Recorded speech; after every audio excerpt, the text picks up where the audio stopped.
इस वीडियो में हम बात करेंगे आईपीसी के सेक्शन 471 के बारे में। धारा 471 आईपीसी का सेक्शन कब लगता है? नकली डॉक्यूमेंट्स को असली बनाकर यूज़ करना। कि जो नकली डॉक्यूमेंट्स हैं, आपको पता है कि ये डॉक्यूमेंट जो हैं वो नकली हैं, फिर भी आप उनको एज ए जेन्युइन डॉक्यूमेंट बनाकर कहीं पर यूज़ करते हैं तो आईपीसी का सेक्शन 471 लग जाएगा। अब इसकी एग्जांपल दे देता हूँ। जैसे कि कहीं पर जॉब निकली है, पोस्ट निकली है, यहाँ पर ग्रेजुएशन वाले बंदे चाहिए और आपके पास जो है नकली मार्कशीट है। आपको पता है कि ये मार्कशीट जो है वो नकली है, फिर भी आपने वहाँ पर पोस्ट के लिए अप्लाई कर दिया और नकली मार्कशीट दिखा दी और वो जॉब आपको मिल गई। तो आपने क्या किया? नकली डॉक्यूमेंट को असली बनाकर यूज़ किया, जेन्युइन बनाकर यूज़ किया। तो 471 आईपीसी का जो सेक्शन है वो आप पर लागू हो जाएगा। अब बात कर लेते हैं कि इसमें सज़ा कितनी मिलती है और मेन पॉइंट्स क्या हैं, वो डिस्कस कर लेते हैं।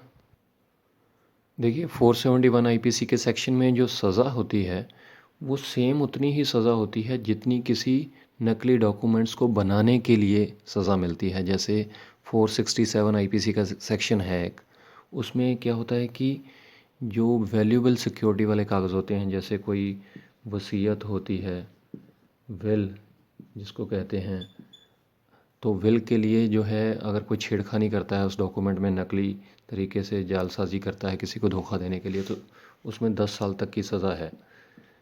तो उसी तरीके से इसमें यह बताया गया है कि अगर कोई नकली डॉक्यूमेंट, ये डॉक्यूमेंट पे डिपेंड करेगा कि वो कौन सा डॉक्यूमेंट उसने नकली डॉक्यूमेंट को असली डॉक्यूमेंट के रूप में यूज़ किया है। अगर किसी ने वसीयत वाले डॉक्यूमेंट को असली के रूप में यूज़ किया है तो 10 साल तक की सज़ा होगी, या कोई भी उसने डॉक्यूमेंट ऐसा यूज़ किया है तो उस हिसाब से डॉक्यूमेंट के ऊपर डिपेंड करेगा।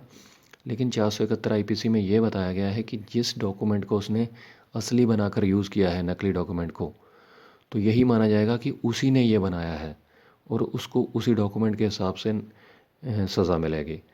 अब बात कर लेते हैं कि ये बेलेबल ऑफेंस है। बेलेबल का मतलब क्या होता है कि इसकी जो ज़मानत है वो थाने में ही हो जाती है, पुलिस स्टेशन में ही हो जाती है, आपको कोर्ट में जाने की ज़रूरत नहीं पड़ेगी। इसको बोलते हैं ज़मानती अपराध, बेलेबल ऑफेंस। अब जो नेक्स्ट पॉइंट है कि ये कॉग्निजेबल है। कॉग्निजेबल का मतलब क्या होता है? कॉग्निजेबल का मतलब होता है कि जो पुलिस है वो बिना किसी वारंट के गिरफ्तार कर लेती है आरोपी व्यक्ति को, तो उसको बोला जाता है कॉग्निजेबल ऑफेंस। बाकी जो मेन पॉइंट है कि ये नॉन कंपाउंडेबल है, कि इसमें समझौता नहीं किया जा सकता, गैर समझौतावादी है, समझौता नहीं होगा। और इसका जो ट्रायल है वो जो जेएमआईसी होते हैं, जूनियर मजिस्ट्रेट फर्स्ट क्लास, उनकी अदालत में चलता है, जिसको आप लोअर कोर्ट भी कह सकते हैं।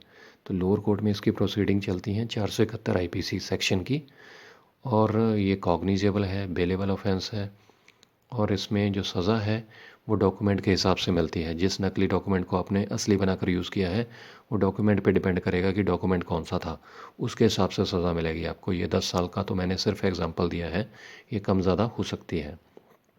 तो ये थी जानकारी धारा 471 के बारे में।